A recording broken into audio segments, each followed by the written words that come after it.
God is speaking from a storm, all right? It's serious. Job is hearing this from a storm. And he says this, and I'm just going to paraphrase the whole chapter. Who is this that obscures my plans with words without knowledge? Where were you when I laid the earth's foundation? Have you journeyed to the springs of the sea or walked in the recesses of the deep? Have you entered the storehouses of the snow or seen the storehouses of the hell, which I reserve for times of trouble, for days of war and battle? Can you bring forth the constellations in their seasons or lead out the bear with its cubs? Who provides food for the raven when its young cry out to God and wonder for lack of food? And I was skipping tons through that whole chapter, but he just goes on and on with basically a beatdown on Job understanding reverence and awe of who God is. And at that point, you know Job's sitting there trembling just a bit in awe and reverence of God. It should cause an action. It should cause an action in Job. It should cause an action in us. And it does. God doesn't talk at all about Job's actual issue. Catch that.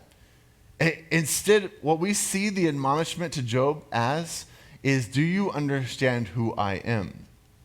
Which, if you're going through grief, if you're going through some kind of challenge, something that's overtaking you, that might not be good to hear. You might see that and just, I've been mad at God. I've been questioning God. I've been doubting God. And in Job's case, God didn't respond to any of that. No, what he responds to is saying, Job, you don't understand who I am. You need to remember who I am. He gives that healthy fear of God back to Job. Now, how does Job respond? Chapter 40, verse 4. I am unworthy. How can I reply to you? I put my hand over my mouth. It's a good response.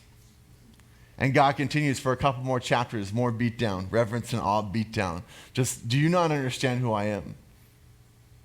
Do you not understand what healthy fear of God looks like? And then Job humbles himself again. And God makes Job's friends come to him and ask for forgiveness. And then Job prays for them. And then God accepts that prayer. And then God pours out double the blessing on Job's life in every way. It's this incredible fairy tale.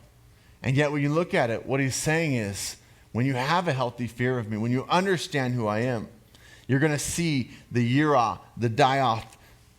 I don't take the tragedy away. You still had to live through that.